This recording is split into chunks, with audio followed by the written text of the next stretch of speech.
तर आज तुम्हाला काही प्रचिती देणार आहे, एक पत्रिका मांडणार आहे मी. तर त्या पत्रिकेमध्ये याचा तुम्हाला बराचसा खुलासा मिळेल. मी म्हटलं ना, रोज एक पत्रिका मी शिकवणार, त्याशिवाय तुमच्या लक्षात येणार नाही. हे तर शिकवतच राहणार साइड बाय साइड. हे सगळं शिक्षण एका बाजूनी आणि दुसऱ्या बाजूनी लगेच मी तुम्हाला रोज एक प्रत्येक वेळेला एक पत्रिकेचं प्रिडिक्शन देत राहणार. आज सुद्धा आपल्यापैकीच कोणाची तरी एक पत्रिका आहे, त्याचं आपल्याला आता प्रिडिक्शन द्यायचं आहे. आता मी आपल्याला नेहमी प्रत्येक वेळेला सांगत असतो, पत्रिका आपल्या समोर आली की आधी काय बघायचं? सगळ्यात आधी हा काय काय म्हणाला ताई? नाही, लग्न नाही बघायचं. सगळ्यात आधी आपल्याकडे पत्रिका आली, चार्ट समजा आला समोर, तर 6-8-12 बघायचं. नेहमी 6-8-12 बघायचं आधी. 6-8-12चे मालक कुठे आहेत लगेच बघून घ्यायचं पत्रिका समोर आली की.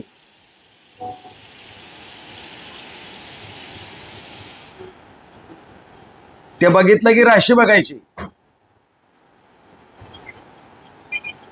राशी 6-8-12 मध्ये गेली की समजायचं राशीचं फळ 10% निघून गेलं.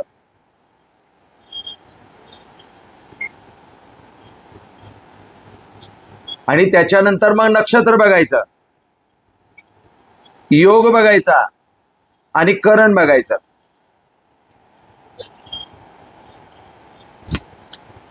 आता जे आधी बोलले नाहीत त्या लोकांनी थोडंसं बोलण्याचा प्रयत्न करा, जे बोलत नाहीत ते. आपण राशी जर 6-8-12 गेली तर काय म्हणाले? हा, सगळ्यात आधी आपल्या समोर हा चार्ट जर आला कुंडलीचा, याला लग्न कुंडली असं म्हणतात. लग्न किंवा कधी कधी जन्मांग चक्रम असं पण लिहिलेलं असतं. जन्मांग चक्रम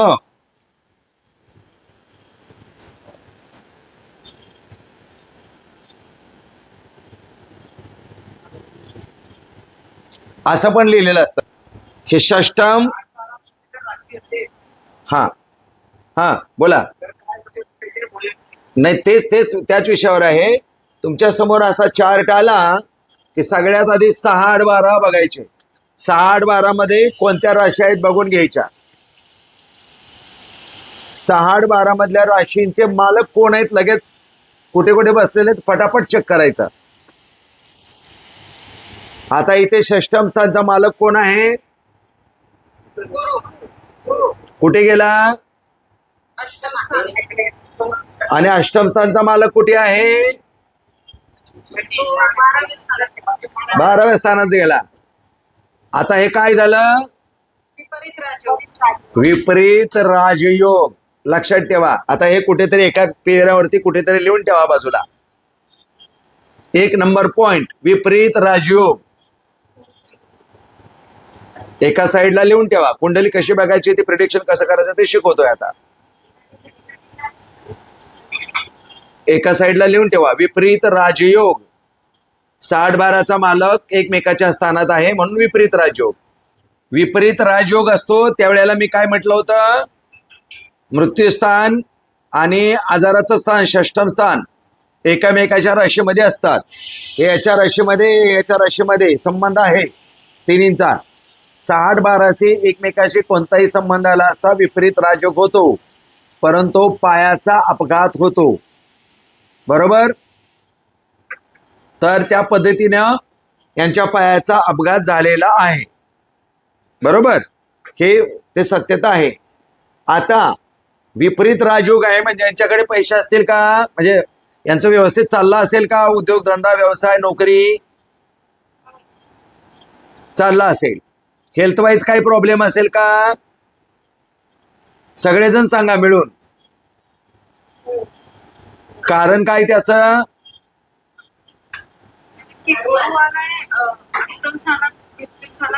हा, आणि गुरु अजून कुठून आलाय?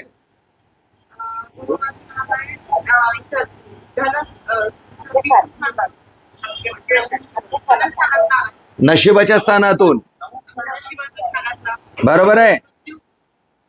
मग आता झालं काय, काय असेल इथं? हे कोणाचं स्थान आहे? वडिलांचं स्थान आहे. वडिलांचं स्थान आहे. हा, मग काय झालं असेल? एक तर वडिलांचा मृत्यू झाला असेल, वडील आजारी असतील, वडिलांसाठी खर्च होईल, किंवा नशिबाचा मृत्यू, किंवा नशिबाचा मृत्यू. नशिबाचा मृत्यू म्हणजे आपण ते सुखावर नेऊ. आपण यापैकी काहीतरी घडतं. एक्झॅक्टली वडिलांचाच मृत्यू होईल असं नाही, कारण वडिलांच्या पत्रिकेमध्ये आजाराचा योग नसेल, अपघाताचा योग नसेल, तर वडिलांचा मृत्यू नाही होणार. पण हे नशीब पण आहे, नशिबाचा मृत्यू मात्र झाला. आता दुसरं, मगाशी सांगितले की विपरीत राजयोग. यांच्याकडे धन आहे, पण उद्योगधंदा चांगला स्टेबल आहे, पण धनस्थानचा मालक कुठे आहे बघा, सांगा. मग धनस्थानचा मालक 12व्या स्थानात असल्यानंतर काय शिकवलं होतं? खर्च खूप होईल. कशावर कशावर होईल? आता बघा, चंद्र आणि आता हे जे दोन ग्रह आहेत ना, चंद्र आणि शनी एकत्रित आले. कोणता योग झाला तो? विषयोग झाला. विषयोग. विष म्हणजे आजार.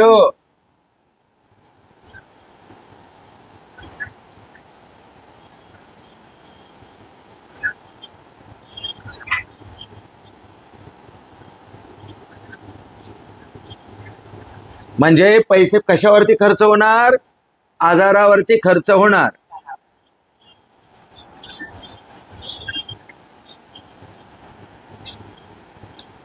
दुसरं अजून समजून घ्या, इथेच आहे गणित अजून मोठं.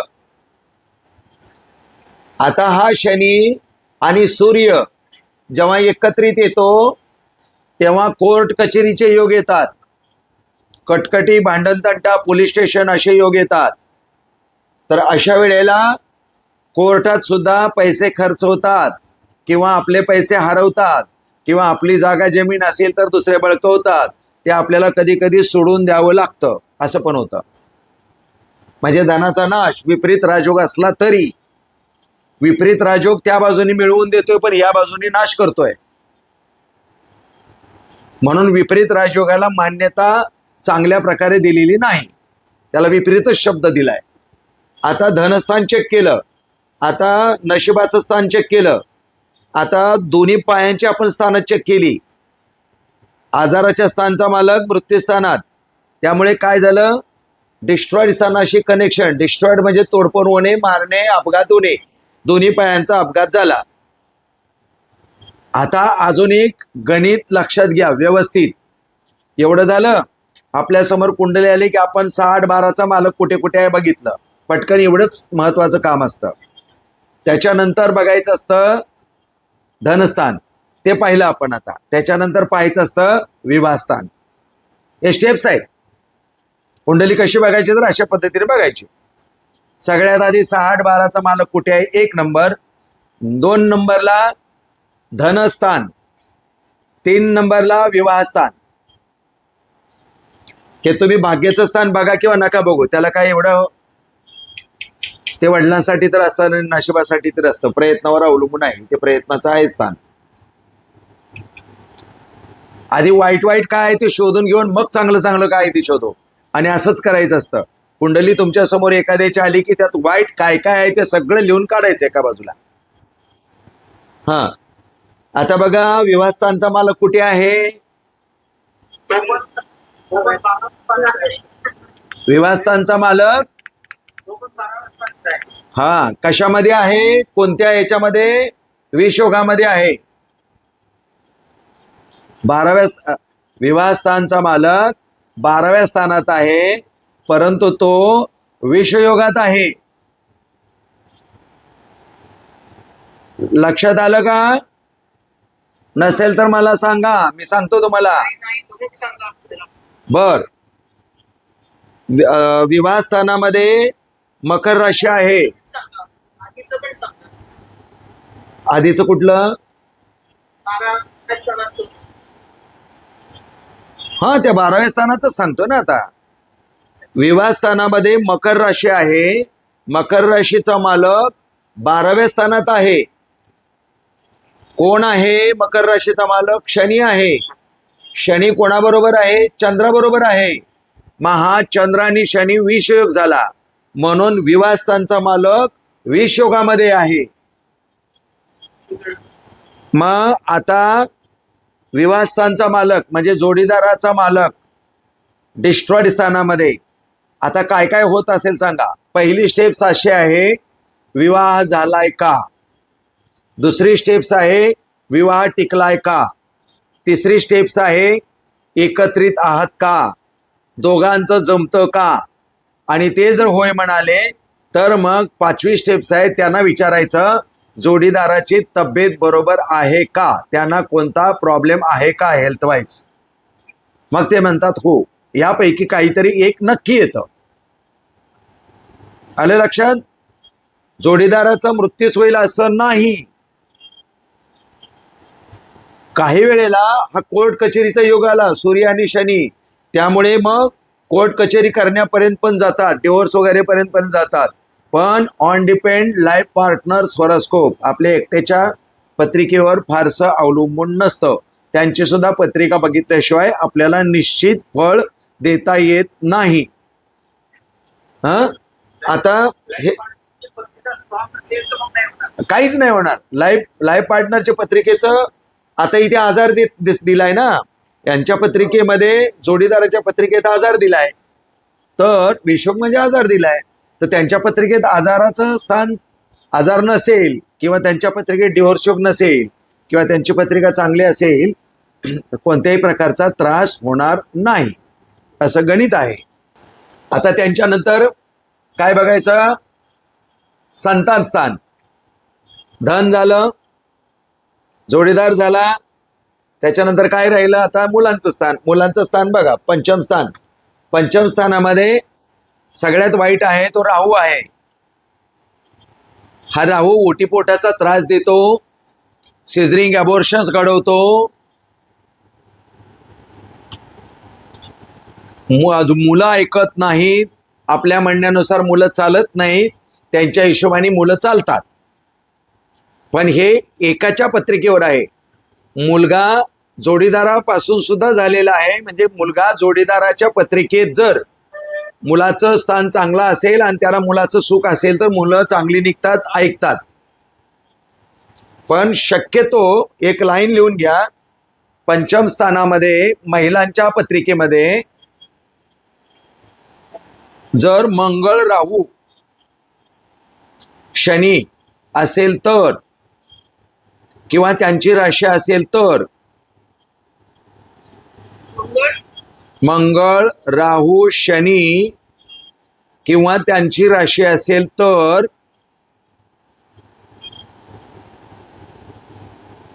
हमखास सिझरिंग किंवा अबॉर्शन होते, किंवा ओटीपोटाचा एखादा आजार होण्याची शक्यता असते. हे फक्त महिलांच्या पत्रिकेबद्दल आपण बोलतोय. पंचम स्थानामध्ये राहू मंगळ शनी किंवा त्यांची राशी असेल तर ओटीपोटाचे आजार निर्माण होतात, सिझरिंग अबॉर्शनचे योग बनतात, फायब्रॉइड्स वगैरे होतात, पीसीओडीचा त्रास होण्याची शक्यता असते. यापैकी काहीतरी एक, किंवा मुलं आपली ऐकत नाहीत, यापैकी काहीतरी एक.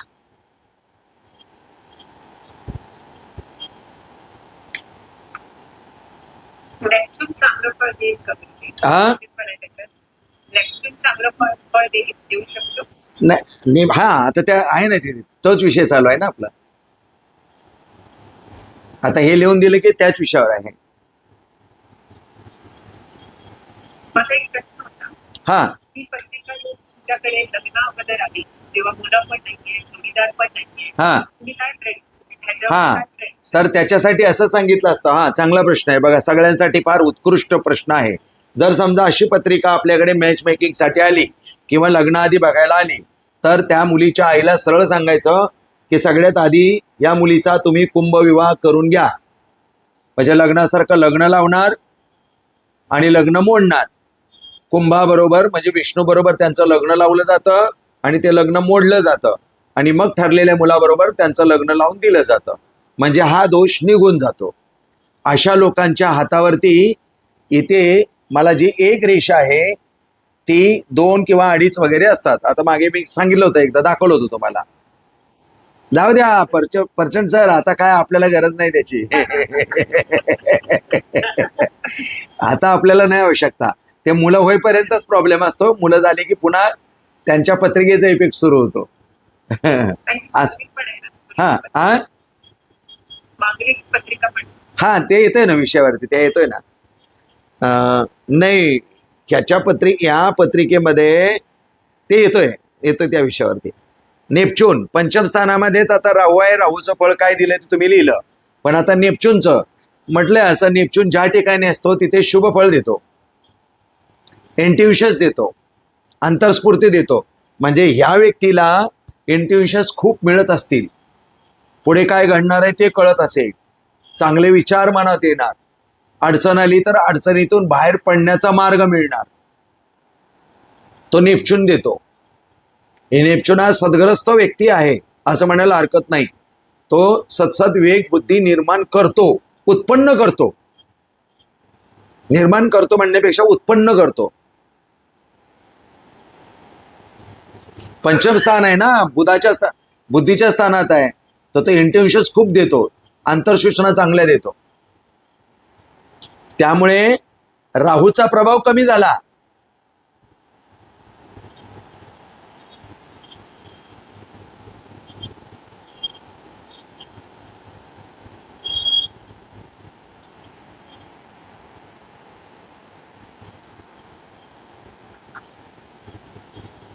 हा, आता तिसरा शेवटचा निगेटिव्ह पॉइंट आहे आणि महत्वाचा आहे.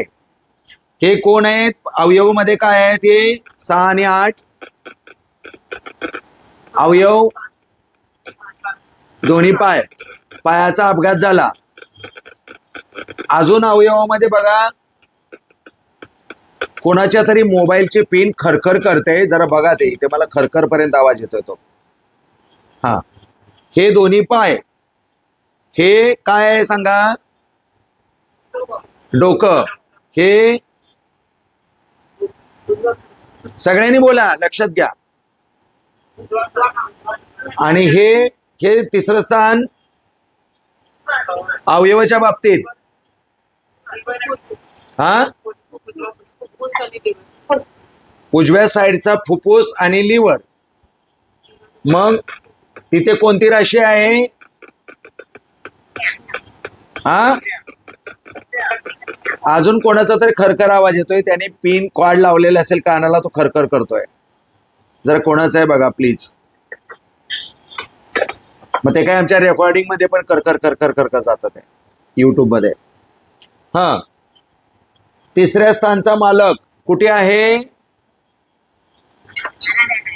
हा, 12व्या स्थानात. तुम्ही मला समोरून जर रिस्पॉन्स दिला तर तुम्हाला लवकर कळणार. मी एकटंच नुसतं शिकवून काही उपयोग नाही होणार. तुम्ही सर्वजण बोला, तुम्हाला लवकर कळणार, फार लवकर कळणार. कारण शिक्षकासारखं माझी थोडीशी शिकवण्याची वेगळी पद्धत आहे. मी गिव्ह अँड टेक पॉलिसीमध्ये जास्त येतो, त्यामुळे लवकर कळतं. एकनाथ महाराज, हा, तर गिव्ह अँड टेक पॉलिसीमध्ये आलं, तुम्ही उत्तरं दिलं तर लवकर कळणार. आपण आता यातलं वाईटामधलं वाईट काय केलं, 2 पायाचं केलं, पुन्हा जोडीदाराच्या बाबतीतलं घेतलं, पुन्हा मुलांच्या बाबतीतलं घेतलं. आता मुलांच्याच बाबतीत आहे, पण मुलांच्या बाबतीतलं काय नाही झालं ते सांगतो, का नाही घडलं वाईट. आणि आता हे लिव्हरच्या बाबतीतलं आहे, लिव्हर आणि उजवा फुफ्फुस. तिथे आहे 6वी राशी. 6वी राशीचा मालक कुठे आहे, कुठल्या स्थानात, 12व्या स्थानात. मग आता काय झालं असेल सांगा, उजव्या लिव्हरला आणि फुफ्फुसाला. हा,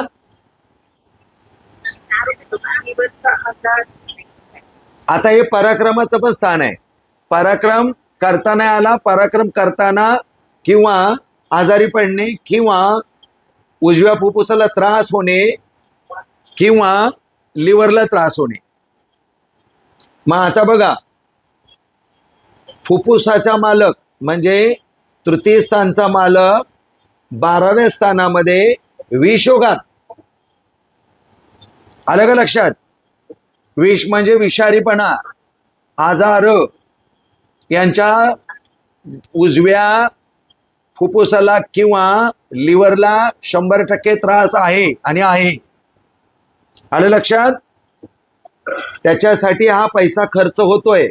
विपरीत राजयोग भरपूर पैसे देतोय, पण पैसे तिकडे चाललेत. आता मला एक सांगा एकनाथ महाराज, एवढं सगळं वाईट असताना सुद्धा ही व्यक्ती आपल्या ग्रुपमध्ये आहे. आपल्याच ग्रुपमधल्या एका व्यक्तीची पत्रिका आहे. मी वरती जन्मतारीख दिली, बाकी डिटेल काहीही दिलं नाही. मग यांचं चांगलं कसं काय चाललंय? कोणत्या ग्रहावरती? हा बोला सर. हा, कोणी कोणी सांगितलं सांगा मला, कोणाकोणाच्या लक्षात आलं?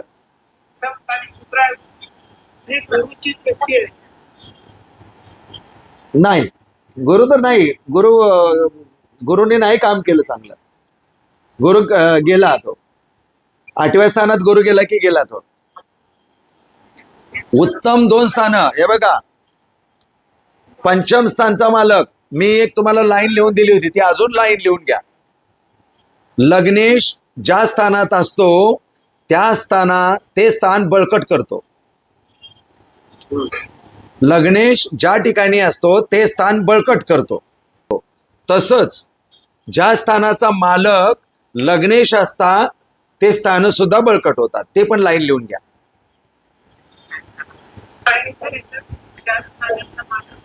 लग्नेश ज्या स्थानात असतो ते स्थान बळकट होते. तसेच इतर स्थानांचा मालक 6-8-12 सोडून लग्नेश असेल, लग्न स्थानामध्ये असेल तर ते स्थान सुद्धा बळकट होतात.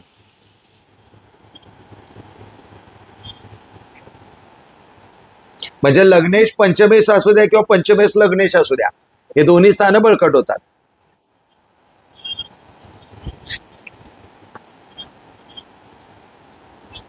मग यांच्या पत्रिकेमध्ये मंगळ दूषित आहे का? मला सांगा आता.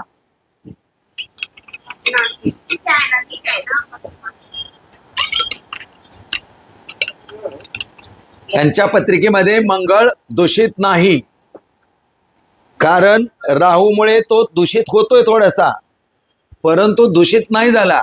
नेपच्यूनमुळे तो अजून चांगला झाला.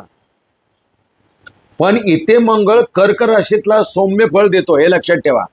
अजून एक लाईन लिहून घ्या नेहमी, कारण इथे काय झालं बघितलं ना तुम्ही आता. कर्क राशी कुठल्या तत्वाची आहे? मंगळ कुठला आहे? मग अग्नी पाण्याला जाळते का पाणी अग्नीला विझवते? काय होतं? असं कसं होईल?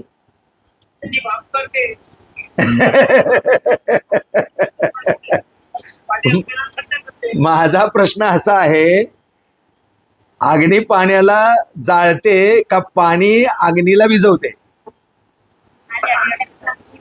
आता त्याच्या ताकदीवर अवलंबून आहे ना. अग्नी एवढाच असेल, पाणी जास्त टाकलं तर अग्नी विझणार. हा, आता बरोबर आला तुमच्या लक्षात. तर आता असं आपल्याला एक ठोकताळा म्हणून, एक कॉमन सेन्स म्हणून, जलतत्वाच्या राशीमध्ये अग्नी आला, थंड झाला, आणि मंगळ मुळात बळकट आहे. कुठला आहे तो? कर्मस्थान. एक म्हणजे कोणती राशी? मेष राशीचा मालक मंगळ, लग्नी. दोन्ही स्थान बळकट झाली, कर्मस्थान पण बळकट झालं आणि लग्न पण बळकट झालं. म्हणजे स्वतःच स्थान बळकट झालं. इकडं पंचम स्थानाशी कनेक्टेड आहे, पंचम स्थान पण बळकट झालं. म्हणजे शिक्षण पूर्ण, स्वतःच्या अंडरस्टँडिंग लेवल चांगली. आणि मंगळाचा गुणधर्म काय आहे काल शिकवला मागच्या वेळेला मी, सांगा. पराक्रमी आहे, बरोबर. सेनापती, सेनापती. बळ देतो, बळ. चैतन्य, भटकट देणारा. हा, हे वाक्य महत्वाचं आहे. त्या व्यक्तीला तो बळच देतो. शरीर बांधा चांगला. हा, टिकवून ठेवतो. थोडक्यात सगळं टिकवून ठेवतो. मग मंगळामुळे एवढं वाईट असून सुद्धा सगळं अडचणीतून धडपड करून करून मंगळाने टिकवून ठेवलेलं आहे. मंगळ हा वाईटच असतो असं नाही, लक्षात ठेवा. आता मंगळ विवाहस्थानात जरी असेल ते हे मंगलिक झाली आहे कुंडली, लक्षात ठेवा. मी तुम्हाला सांगितलंय 4, 8, 12 आणि 1 आणि 7 स्थानामध्ये मंगळ असता तो व्यक्ती मांगलिक होतो. असू द्या, मांगलिक व्यक्ती असलं तर काय प्रॉब्लेम नाही, परंतु तो मंगळ दूषितच नाही ना. त्याच्या डिग्रीवर पण अवलंबून आहे कुठल्या अवस्थेमध्ये आहे. तर आता ह्याच्या काही मी अवस्था तुम्हाला आता देत नाही आहे, कारण माझ्याकडे ती डिटेल नाही आहे, मला एवढा वेळ नाही मिळाला त्या अवस्था शोधायला. पण कुंडलीचं वाचन तुमचं झालं की मग अवस्था पण तुम्हाला ते कळणार आहेत ऑटोमॅटिकली.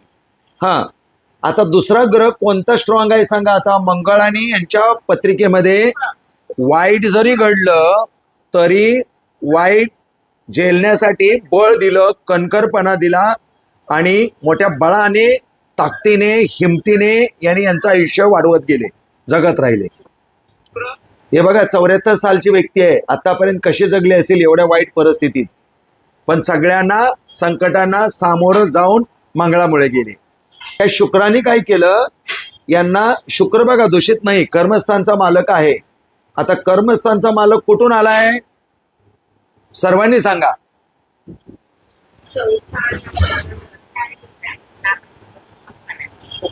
चौथा आणि 11वा नाही म्हणायचं, त्याला भाषा वापरायची. आता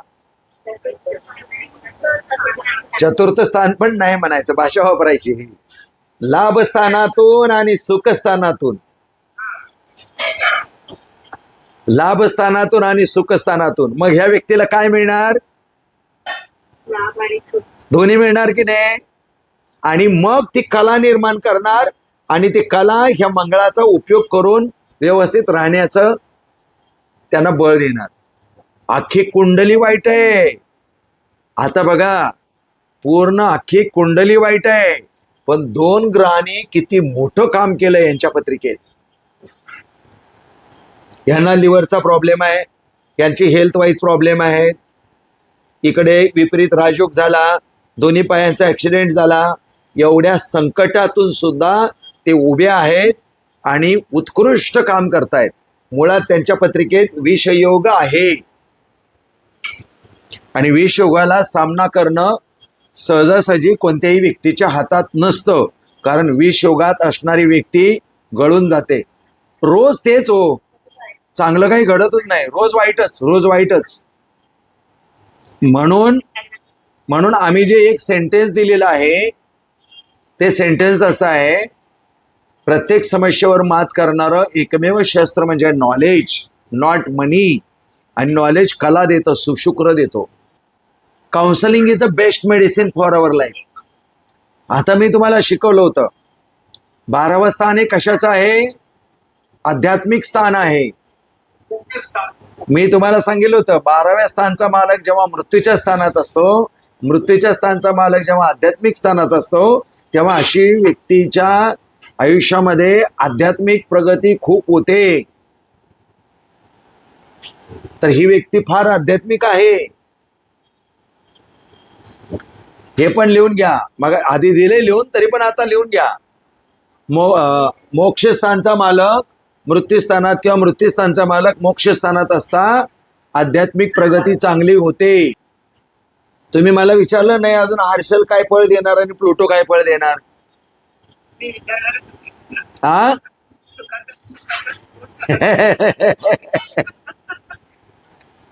हर्षल बघा, स्वतःच्या सुखाचा नाश केला त्याने, घर सोडून बाहेर राहावं लागलं, लांब जावं लागलं, आईपासून लांब जावं लागलं. आलं लक्षात, हर्षल ते करतो. आणि हा प्लुटो आजार निर्माण करतो. कारण छातीच्या या भागामध्ये आहे, उजव्या भागामध्ये, तर तो लिव्हरचा प्रॉब्लेम क्रिएट झालाय किंवा पराक्रम फारसा तसा घडत नाही, अडथळे निर्माण होतात.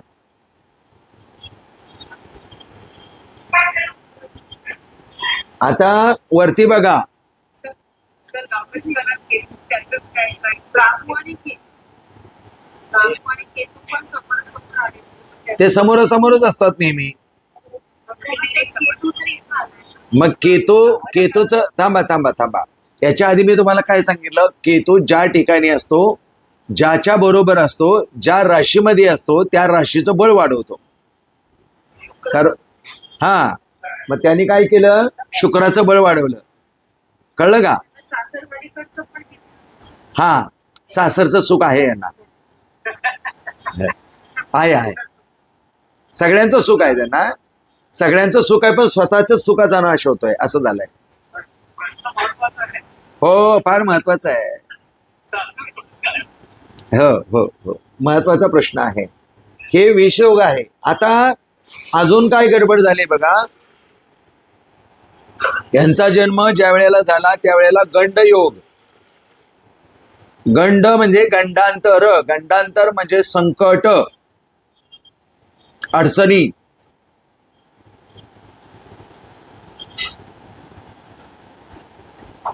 हे शब्द कशा आलेत माहितीये का?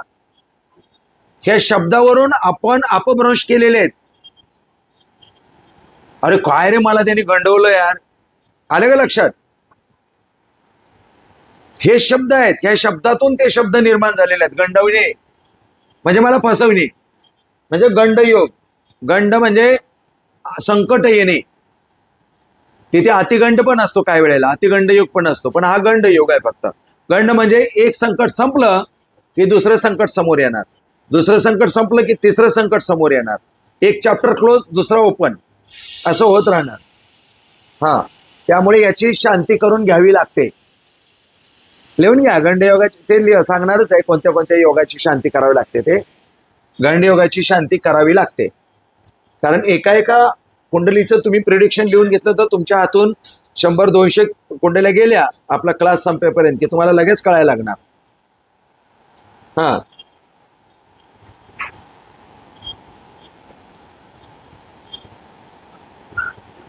ते नाक काय सांगतो. मृग नक्षत्र. मृग नक्षत्र म्हणजे चपळता. सगळ्यात आधी पटापट सगळी कामं करणार. असं एक काम 10 तास घेऊन बसलोय असं नाही. पटकन पटापट हे काम संपलं की ते काम, ते काम संपलं की ते काम, ते काम संपलं की ते काम, पटापट कामं करून रिकामं होणार. चपळता. दुसरं भित्रेपणा. आणि तिसरं द्विस्वभाव. हे करू की ते करू, चंचलता.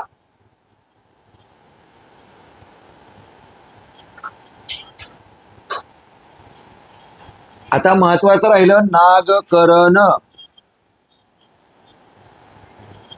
हे नागकरण म्हणजे त्या दिवशीचा जो अर्धा दिवस आला होता तो नागांच्या नावाने होता, म्हणून त्याला नागकरण असं. अर्ध्या दिवसाला एक नाव दिलेलं असतं रोज. जसं समस्तर वर्षाला नाव दिलेलं असतं प्रत्येक वर्षाचं, तसं अर्ध्या दिवसाला एक नाव दिलेलं असतं. त्यापैकी एक नागकरण आहे. हे नागकरण वाईट असतं. एकतर त्यांचा स्वभाव सतत सापासारखा बनवतो, नागासारखा, किंवा यांच्या आयुष्यात नागासारखं कोणतरी पुढे येतं आणि अडथळे निर्माण करतं. अशा लोकांना पटकन राग येतो.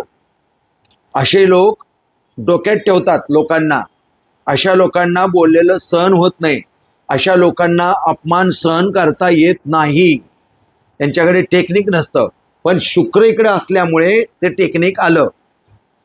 त्यामुळे नागकरणाचा इफेक्ट कमी झाला शुक्र पॉवरफुल झाल्यामुळे.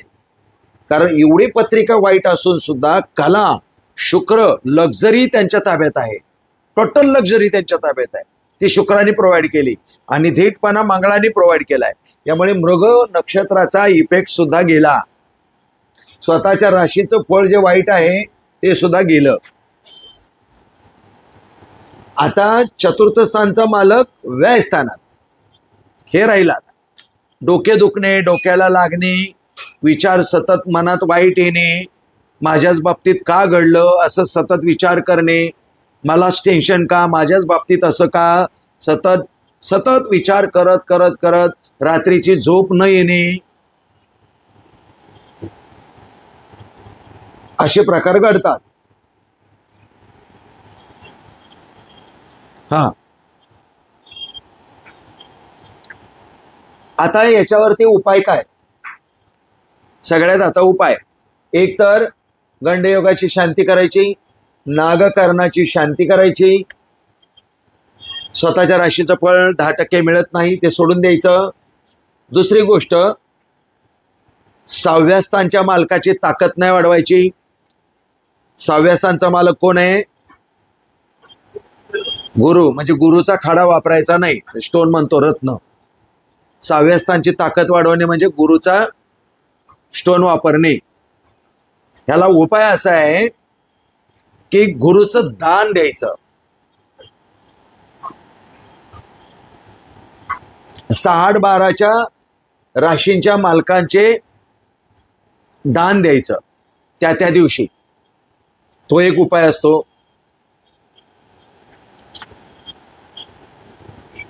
झालं. विषयोग, काही वेळेला विषयोगाची शांती केली जाते, पण विषयोगाची शांती करून सुद्धा कोणताही फायदा किंवा उपयोग होत नाही, अजिबातच होत नाही. याला एकमेव उपाय, रोज शंकराची सेवा करावी. महादेवानी विष पिल्यामुळे त्यांच्या शरीरामध्ये विष आहे, विष प्राशन करण्याची ताकद फक्त महादेवामध्ये आहे, म्हणून शंकराची, महादेवाची उपासना त्यांना फलदायी आहे. दुसरं, यांच्या पत्रिकेत पितृदोष किंवा प्रेतशापित योग झाला का?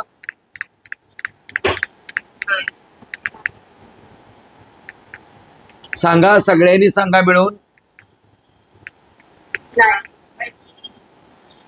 परफेक्ट विचार करा, आणि झाला असेल तर कसा झाला, आणि नाही झाला असेल तरी का नाही झालं सांगा.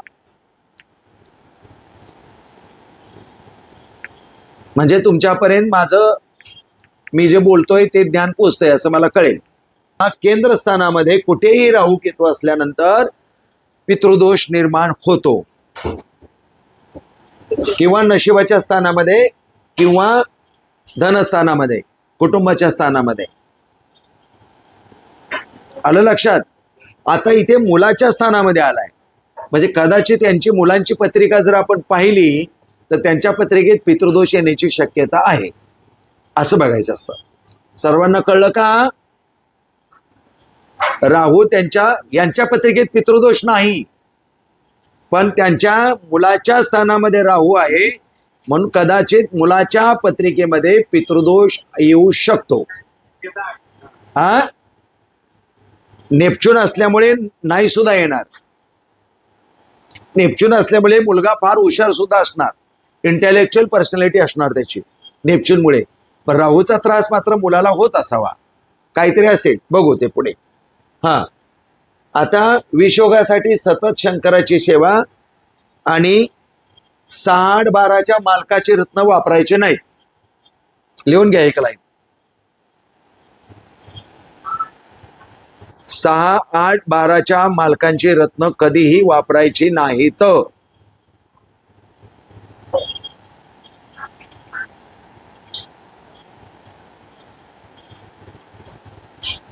काही लोक सांगतील तुमच्या मृत्यूस्थानामध्ये गुरु आहे, त्यामुळे गुरुचं सहकार्य मिळण्यासाठी पुष्कराज वापरा. चुकीचं आहे.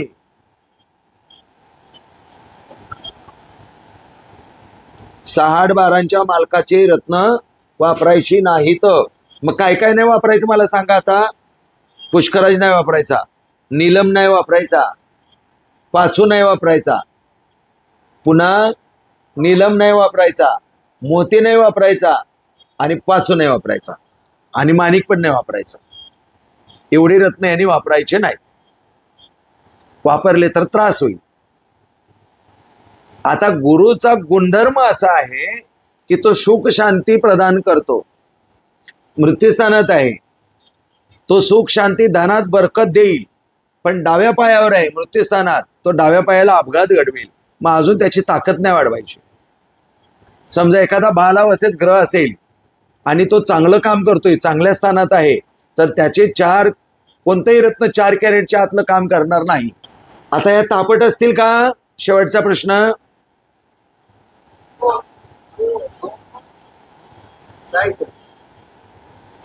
असेल तर कशामुळे आणि नसेल तर कशामुळे सांगा. सर मंगळ लग्नात आहे पण तो जलराशीमध्ये आहे त्यामुळे आज ताकद असतील असं नाही पण थोड्या गरम स्वभावाच्या हा, नागकरण आहे ना, यांना राग येईल पण मनातल्या मनात असेल, ते व्यक्त नाही होणार कर्क राशीमुळे. म्हणजे ह्या मंगळाचा दुसऱ्यावरती प्रभाव पडतच नाहीये कर्क राशीमध्ये आल्यामुळे. शीतलता. म्हणून मी तुम्हाला विचारलं की अग्नी पाण्याला जाळते की पाणी अग्नीला विझवते, तेच प्रकार आहे इथे. आता ते एक्झॅक्टली तपासावं लागेल मंगळ कोणत्या अवस्थेत आहे ते. मंगळाची अवस्था असेल तर हा, मंगळाची अवस्था युवा असेल तर तापट असेल, बाल असेल तर नाही तापट, वृद्ध असेल तर नाही तापट, कुमार असेल तर नाही तापट. ते त्याचा अंश किती पावला. हा, तो कोणत्या अंशावरती ग्रह आहे हे इथं असं लिहिलेलं असतं, असं आडवं असं. आणि तो पुन्हा समासित आहे हा ते पावला पुन्हा. हा, तर एवढं सगळं डिटेलिंग मध्ये बघावं लागतं. ते त्याची समजा 13 ते त्याच्यात जर असेल तर तो युवा अवस्थेमध्ये कोणी ठिकाणी. तापटपणा करेल पण युवा अवस्थेत नाहीये यांचा. हा अच्छा. युवा अवस्थेत नाहीये म्हणून तापटपणा देणार नाही. पण हे उत्तर मला अपेक्षित होतं की असेल तर सांगा आणि नसेल तर का नाही म्हणून सांगा. तर या तापट नाहीत पण राग येतो यांना. एखाद्या ग्रहाचे रत्न वापरल्यामुळे त्या ग्रहाची ताकद वाढते. आणि दुसरी लाईन आहे, त्या ग्रहाची भक्ती केल्यामुळे त्या ग्रहाचं सहकार्य मिळतं. कृपा. शनीची सेवा करा, पूजा करा, काहीही करा, पण तो जेव्हा त्याचा काळखंड संपेल ना तेव्हा तो फळ द्यायला सुरुवात करतो, त्याच्या काळामध्ये नाही. सर एक प्रमाणे देऊ का? हा शेताजना तरी भोग प्रारब्धाचा हा हरिकृष्णाचा नाश झाला. एखाद्याचं जर प्रारब्ध वाईट असेल तर हरिकृपा सुद्धा काही करू शकत नाही. म्हणून आपण नवीन प्रारब्ध घडवण्याचा प्रयत्न केला पाहिजे. नेहमी आपण आता मागच्या प्रारब्धानुसार भोग भोगायचेच आहेत, ते तर संपणार नाही, पण आपल्याला नवीन प्रारब्ध घडवण्यासाठी काहीतरी करत राहिलं पाहिजे ना. बरोबर. मग नवीन प्रारब्ध फार महत्वाचं आहे. म्हणजे पुढच्या जन्मामध्ये सगळे फेवरेबल ग्रह आहेत. बरोबर आहे. पुढच्या जन्मासाठी म्हणा किंवा पुढच्या आयुष्यासाठी म्हणा, प्रारब्ध हे फार महत्वाचं आहे आजचं. सगळे ग्रह फेवरेबल घेऊन बसते.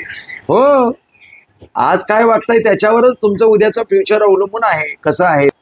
गुरुर् ब्रह्मा गुरुर्विष्णू गुरुर्देव महेश्वरा, गुरु साक्षात परब्रह्म तस्मै श्री गुरुवे नमः. श्री स्वामी समर्थ महाराज की जय. श्री गुरुदेव दत्त. होऊ देत सुखी सारे, सर्वारोग्य लाभू दे, मांगल्य सर्व पावोत, न कोणा दुःख होऊ दे. ओम पूर्णमदा पूर्णमिदं पूर्णात पूर्णमुदच्यते, पूर्णस्य पूर्णमादाय पूर्णमेवावशिष्यते. ओम सहनावतु सहनो भुनक्तु सवीर्यं करवावहे, तेजस्विनावधीतमस्तु मा विद्विषावहे. ओम शांती शांती शांती. शुभम भवतु कल्याणम. जर आपल्याला हा व्हिडिओ आवडला असेल तर अशाच प्रकारचे व्हिडिओ पाहण्यासाठी आमच्या चॅनलला सबस्क्राईब करा. श्री स्वामी समर्थ.